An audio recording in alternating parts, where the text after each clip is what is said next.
हमारे देश का नाम भारत है, जो भावनाओं के साथ चलता है। और इस देश के नेता इस देश के लोगों के भावनाओं के साथ खिलवाड़ करके चलते हैं।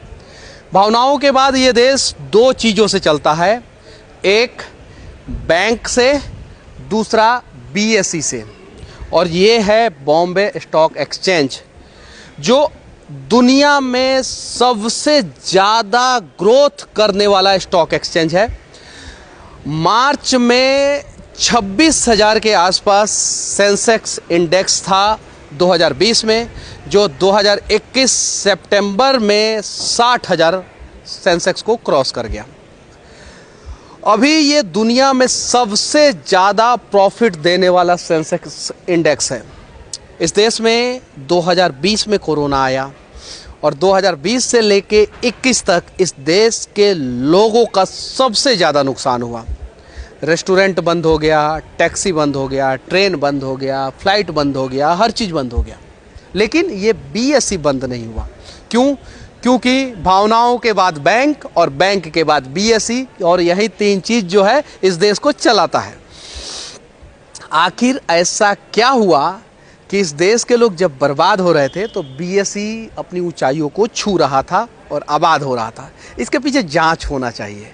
और जांच मैं इसलिए कहता हूं ना कि आखिर सरकारी संपत्तियों को क्यों बेचा जा रहा है, जब हमारे देश का शेयर बाज़ार जो है इतना ग्रो कर रहा है, तो हमारे देश के सरकारी संस्थान क्यों नहीं ग्रो कर पा रहे हैं।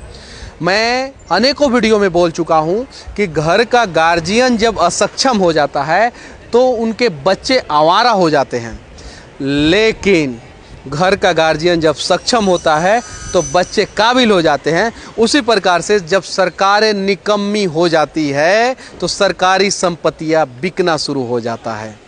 और शायद यहाँ पे जितने ट्रेडर्स हैं, जितने इन्वेस्टर हैं, उनको पता है कि सब कुछ तो बिकने ही वाला है और सबको तो यहीं खरीदा जाता है। इसलिए भी ये जो है दुनिया में सबसे ज़्यादा ग्रोथ करने वाला सेंसेक्स है अभी वर्तमान समय में। पहले नहीं था, 2020 के पहले नहीं था, लेकिन अभी है। ये भारत का एक भाग्य विधाता में से एक है। तो ठीक है, यहाँ पे आपने सुना होगा कि अच्छे अच्छे लोग जो है कंगाल हो जाते हैं और एक रोड चलता हुआ आदमी जो है, हर्षद मेहता जैसा जो है, करोड़ों अरबों का घोटाला कर जाता है और बहुत बड़ा आदमी बन जाता है। आखिर ये बीएसई भी घोटाले से बाज नहीं रहा। जैसे हमारे देश का कोई ऐसा सरकारी संस्थान नहीं है जहाँ पे घोटाला नहीं होता है, वैसे ही यहाँ पे भी घोटाला है। और एक और चीज़, कोरोना में जब सबकी नौकरी चली गई थी, सब लोग बर्बाद हो रहे थे, सब लोग डरे हुए थे, तो बीएसई आखिर ऊपर क्यों जा रहा था? हालांकि जाना चाहिए, और ये अगर ऊपर जा रहा है तो हमारा देश का जो है इकोनॉमी ऊपर जा रहा है, और जब हमारा देश का इकोनॉमी ऊपर जा रहा है तो हमारा देश का विकास हो रहा है। जब हमारे देश का विकास हो रहा है तो हमारे देश की सरकारी संपत्तियां बिक क्यों रही है? 3 से 4 दिन पहले जो है एयर इंडिया बिक गई, टाटा को चली गई।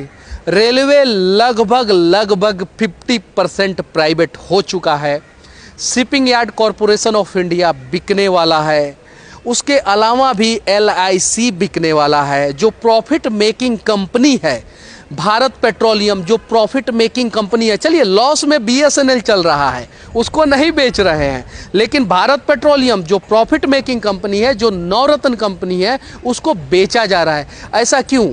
इसके पीछे सबसे बड़ा रीज़न है, बड़े लोगों को खरीदना है। जो पैसे वाले लोग हैं वो इन सब चीज़ों को खरीदना चाहते हैं, और जो आम आदमी है, जिनकी ये संपत्ति है, एक्चुअल में सरकारी संपत्ति हमारी है, वो आम आदमी को इन सब चीज़ों से मतलब नहीं है। वीडियो बनाएंगे, ये बात सच है, लेकिन आवाज़ नहीं उठाएंगे। जिस दिन ये और यहाँ पे जितने भी लोग खड़े हैं अपने देश के लिए जाति धर्म से ऊपर उठ के आवाज़ उठाना शुरू कर देंगे, तो शायद सरकारी संपत्तियां नहीं बिकेगी। और सरकारी संपत्ति नहीं बिकेगी, नाम सुने थे HMT ट्रैक्टर का, HMT घड़ी का, शायद आप लोगों को याद भी नहीं होगा, बहुत से लोगों को याद होगा। इस देश में सबसे अच्छा ट्रैक्टर एचएमटी बनाता था, सबसे अच्छा घड़ी एचएमटी बनाता था। फिर भी ऐसा क्या हुआ कि एचएमटी कंपनी को बिकना पड़ा। इस देश का सबसे बढ़िया पेट्रोलियम सर्विसेज जो है भारत पेट्रोलियम देता है। आखिर क्या है कि भारत पेट्रोलियम को बिकना पड़ रहा है। इस देश का सबसे बड़ा इंश्योरेंस सेक्टर जो है वो एलआईसी है। आखिर ऐसा क्या है कि एलआईसी को बिकना पड़ रहा है। इस देश का सबसे बड़ा ट्रांसपोर्टिंग सेक्टर जो है वो रेलवे है। आखिर ऐसी क्या जरूरत पड़ी कि जो रेलवे को बिकना पड़ रहा है। इस देश का सबसे बड़ा एयरलाइंस जो है एयर इंडिया और इंडियन एयरलाइंस है। आखिर ऐसा क्या हुआ कि स्पाइस जेट मुनाफे में और एयर इंडिया घाटे में। इस देश का सबसे बड़ा टेलीकॉम बीएसएनएल, आखिर ऐसा क्या हुआ कि जियो और एयरटेल फायदे में और बीएसएनएल नुकसान। इसके पीछे सबसे बड़ा रीज़न है कि हमें कुछ मतलब ही नहीं है। और यही कारण है कि दिन रात मेहनत करने के बावजूद भी हम आम आदमी को चूसा जाता है। इस देश में 95% लोगों के पास सिर्फ और सिर्फ 5% संपत्ति है। 95% लोगों के पास सिर्फ 5% संपत्ति है और 5% लोगों के पास 95% संपत्ति है। जो दुनिया का इंडेक्स है 80% लोगों के पास 20% संपत्ति और 20% लोगों के पास 80% संपत्ति, उससे बहुत खराब इंडेक्स है हिंदुस्तान का। उसके पीछे बहुत सारा रीज़न है, क्योंकि हम लोग जातियों में बटे हैं, पार्टियों में बटे हैं, क्षेत्र में बटे हैं और इन सब चीज़ों का नाजायज़ फ़ायदा जो है यहाँ की राजनीतिक पार्टियाँ उठाती है। और हर पार्टी, अंग्रेज़ 1947 में इस देश को आज़ाद करके चले गए, लेकिन हमारी मानसिकता आज़ाद नहीं। अगर हमारी मानसिकता आज़ाद हुई होती तो शायद उसके बाद से कांग्रेस हम पे शासन नहीं करता और हमें गुलाम नहीं करता। और उसके बाद से अभी मोदी जी का सरकार है, जितना भी अच्छा कंपनी है बेचो। तो हमारी मानसिकता जिस दिन आज़ाद हो जाएगी और हम इन सब चीज़ों से ऊपर उठ के सोचना शुरू कर देंगे। एक्चुअल मुद्दा ये है, युवाओं का भविष्य कहाँ जाएगा? प्राइवेट कंपनियों में। सरकारी तो सारी कंपनियां बिक रही है और सरकारी जब कंपनियां बिकती है ना तो प्राइवेट कंपनी में सैलरी इंडेक्स जो होता है ना वो बढ़ता नहीं है, ग्रो नहीं करता है। तो सरकारों को ये सोचना होगा। और अगर सरकारी कर्मचारी काम नहीं कर रहे हैं तो कहीं नहीं तो कहीं सरकार असक्षम है। अगर अमेरिका में सरकारी कर्मचारी काम कर सकते हैं तो हिंदुस्तान में भी काम कर सकते हैं, इजराइल में काम कर सकते हैं, रसिया में काम कर सकते हैं, तो हिंदुस्तान में भी काम कर सकते हैं। उसके लिए सरकारों को रोड मैप तैयार करना होगा और जितने भी सांसद, विधायक, सरपंच और भी छोटे छोटे नेता होते हैं जिसको वार्ड कमिश्नर कहते हैं, उन सभी को सुधारना होगा और साथ में इस देश के लोगों को सुधारना होगा। तब जाके ये बीएसई जो है ना वो हमारे देश के रेलवे को नहीं खरीदेगा। ये बीएसई जो है ना वो हमारे देश के एयरपोर्ट को नहीं खरीदेगा। और मुंबई में सुने हैं अडानी जी इलेक्ट्रिसिटी का सप्लाई कर रहे हैं। विवाद भी हुआ था कुछ दिन पहले कि इलेक्ट्रिसिटी बिल ज़्यादा आ रहा है।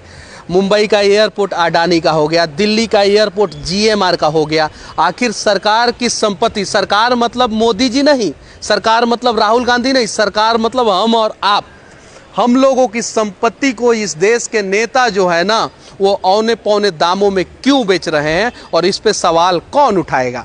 इस पे सवाल ना उठाया जाए इसके लिए आर्यन खान प्रकरण होता है। इस पे सवाल ना उठाया जाए इसके लिए उत्तर प्रदेश में किसानों के ऊपर गाड़ियां चढ़ा दी जाती है। इसके लिए सवाल ना उठाया जाए इसके लिए कंगना रनावत कभी कभी विवाद खड़ा कर देती हैं। इसके लिए सवाल ना उठाया जाए इसके लिए टीवी पे एक टिक्काधारी और एक टोपी पहना के हिंदू मुसलमान को रोज लड़ाया जाता है, जिसको बोलते हैं मुर्गा लड़ाना। एक्चुअल मुद्दा पे मीडिया को आना होगा और इन सब चीज़ों को दिखाना होगा निष्पक्ष होके। यहाँ पे आधी मीडिया जो है वो विपक्ष के तरफ खड़ी हो गई है और आधी मीडिया जो है वो पक्ष के तरफ खड़ी हो गई है, जबकि मीडिया को हमेशा सेंट्रल में खड़ा होके जो है ना इस देश के लिए आवाज़ उठाना चाहिए। लोकतंत्र का 4 स्तंभ में सबसे मजबूत स्तंभ है मीडिया और मीडिया ही जब जर्जर हो जाएगा ना, तो हमारे देश की सरकारी संपत्तियां बिकेगी, हमारे देश का भविष्य जो है वो बर्बाद होगा। और आज नहीं तो कल, कल नहीं तो आज से 30-40 साल बाद इस देश के लोग सवाल करेंगे कि जब देश की सरकारी संपत्ति बिक रही थी तो मीडिया वाले आप लोग कहाँ थे। तो मैं कहूँगा कि मैं उसके खिलाफ आवाज़ उठा रहा था, इसीलिए सभी को देश की सरकारी संपत्ति ना बिके, इसके लिए आवाज़ उठाना होगा। बाकी ये मेरा वीडियो अगर आप लोगों को अच्छा लगे तो शेयर करना, दूर तक पहुंचाने का प्रयास करना। और इस देश के जितने भी ईमानदार लोग हैं, चाहे वो किसी भी जाति के हो, किसी भी धर्म के हो या किसी भी क्षेत्र के हो, वो सभी आबाद रहें, जिंदाबाद रहें। इस देश का सबसे बड़ा खरीद बिक्री सेंटर मुंबई स्टॉक एक्सचेंज के सामने से खड़ा होकर सरकार को आईना दिखाते हुए सच तक के लिए मैं मनीष कश्यप, जय हिंद।